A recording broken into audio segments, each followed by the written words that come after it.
Halo Literatus. Semoga kalian selalu sehat dan waras selalu. Sebelum lanjut, ayo dukung channel ini. Inilah tanggapan pedas Komarudin Simanjuntak terhadap kinerja penegak hukum dalam kasus Jessica dan Vina. Soal saksi dan bukti surat. Bukti berupa saksi dan surat tidak ada. Harusnya Jessica tidak dihukum. Bagaimana menghukum orang pakai pendapat?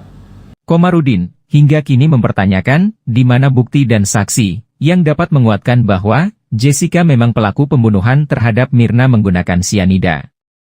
Ia bertanya, dari mana Jessica dapatkan sianida? Lalu, di mana surat pembelian sianida tersebut? Apa yang disampaikan Komarudin memang masuk akal secara logika pidana.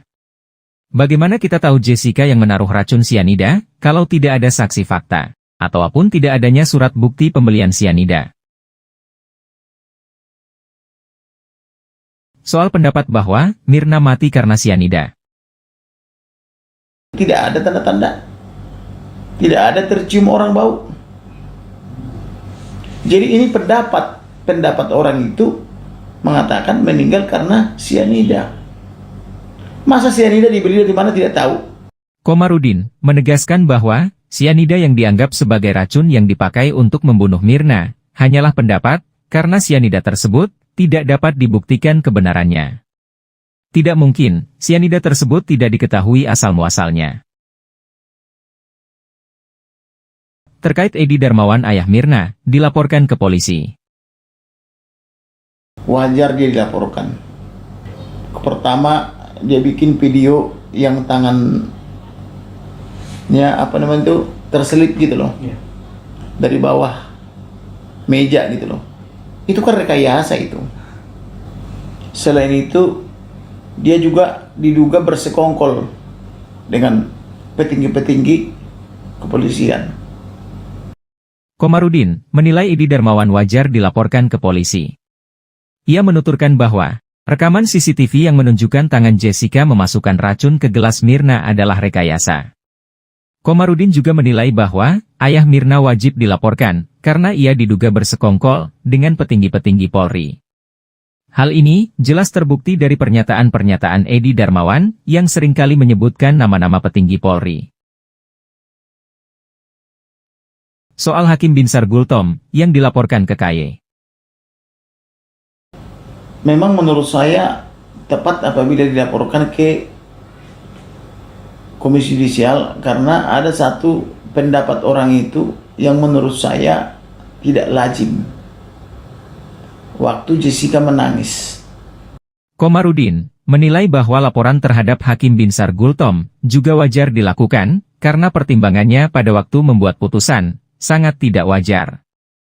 Hakim Binsar bukannya berargumen hukum, malahan menilai tangisan Jessica sebagai sandiwara. Terkait vonis 20 tahun penjara. Jadi boleh saja misalnya dijatuhkan hukuman kalau tidak yakin misalnya 2 tahun atau 3 tahun gitu loh. Jangan sampai 20 tahun. Kalau hanya berdasarkan pendapat gitu loh. Sebagaimana diketahui, Jessica dituntut melakukan pembunuhan berencana, yang mana kita tidak pernah tahu kapan Jessica merencanakan pembunuhan terhadap Mirna. Atas dasar itu, Jessica kemudian divonis 20 tahun penjara. Komarudin menilai bahwa vonis 20 tahun terlalu berat, padahal dasar pertimbangan hakim hanyalah pendapat-pendapat ahli, bukan bukti fakta. Terkait Grasi dan PK. Jessica bingung. Disuruh mengaku apa? Kalau dia disuruh mengaku untuk memohon kepada presiden, mengaku apa? Maka kata mengaku tidak pas. Harusnya adalah PK ketiga. Komarudin menegaskan bahwa tidak perlu menuntut Jessica untuk mengaku membunuh Mirna untuk grasi ke presiden, karena Jessica tidak akan mau. Upaya hukum yang tepat menurutnya adalah melakukan PK lagi, yakni PK ketiga. Terkait batas pengajuan peninjauan kembali, atau PK, terdapat persoalan. MK, dalam putusannya nomor 34 tahun 2013, telah memutuskan bahwa PK dapat diajukan berkali-kali dalam perkara pidana. Sementara itu, MA mencari-cari masalah dengan menerbitkan SEMA nomor 7 tahun 2014 yang menetapkan PK hanya dapat dilakukan sekali. Hotman Paris sepertinya mengacu pada SEMA nomor 7 tahun 2014. Padahal, putusan MK sifatnya final dan mengikat, sehingga putusan MK lah yang seharusnya berlaku. Artinya, perkara pidana boleh mengajukan PK berkali-kali. Berlaku juga dalam kasus Jessica. Terkait tindakan suami Mirna. Di dokter dia aman, tidak ada diracun. Kemudian dibawa dari dokter ini oleh suami. Itu kurang lebih setengah jam sampai 1 jam. Jangan-jangan di jalan itu racun. Jangan-jangan dia punya asuransi. Komarudin rupanya menaruh curiga dengan tindakan suami Mirna yang buru-buru membawa Mirna dari rumah sakit. Pengacara yang menjebloskan Sambo ke penjara tersebut membuka segala kemungkinan, jangan-jangan suami Mirna yang menaruh racun di tengah perjalanan, jangan-jangan suami Mirna memiliki asuransi. Soal pendidikan polisi kita yang hanya SMA. Komarudin langsung menyentil soal pendidikan polisi kita yang tanpa bekal ilmu pengetahuan yang baik, tetapi langsung diberi tugas menangani perkara hukum. Padahal, menangani perkara hukum tidaklah semudah membunyikan peluit di jalan raya untuk memalak para pengendara dengan embel pasal-pasal. Sebenarnya, sangatlah tepat apa yang dikatakan Komarudin, sebaiknya polisi kita memang harus dinaikkan level pendidikannya. Nah, pertama dibilang tabrak lari dulu. Tapi kalau tabrak lari kok motornya utuh. Motor tidak ada apa-apa. Tapi kok mayat laki-laki ditaruh di situ, mayat perempuan bawa blur gitu ya. Tetapi motornya tidak apa-apa. Nah, itulah kelemahan daripada polisi kita. Karena polisi itu harus dihukum mati. Komarudin katakan, kejahatan yang dialami Vina sangatlah sadis, diperkosa dan dibunuh. Maka sudah seharusnya, para pelaku tersebut dihukum mati, sehingga dapat mendatangkan efek jera bagi seluruh masyarakat, sehingga akan takut melakukan kejahatan seperti itu. Bila perlu itu karena perbuatannya sangat sadis, memperkosa gitu ya, dan membunuh cowoknya, itu harus dihukum mati. Harus dihukum mati. Supaya, jera yang lain tidak lagi melakukan perbuatan seperti itu. Kalau bisa itu, kalau tangkap orangnya, kita anjurkan dihukum mati. Karena kenapa?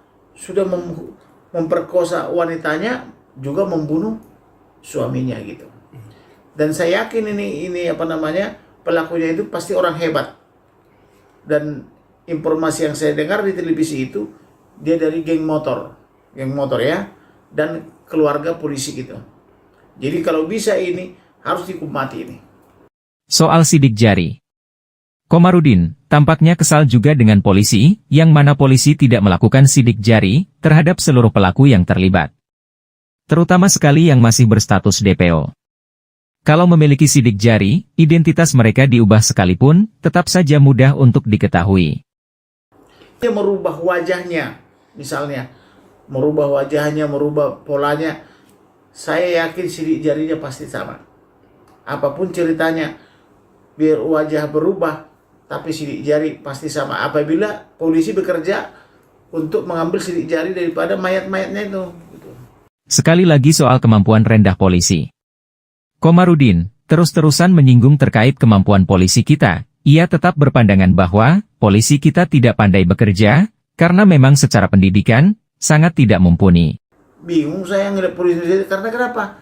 Karena polisi kita tidak punya kemampuan. Karena cuma lulus 3 bulan, pulang dari situ langsung pegang senjata. Itu loh. Walaupun ada komandan-komandannya sedikit, satu dari beberapa itu dari alumni Semarang. Ibaratnya perwiranya gitu loh. Tapi kerjanya juga belum tentu bisa. Orang S1 aja hukum perjanjian juga belum mahir.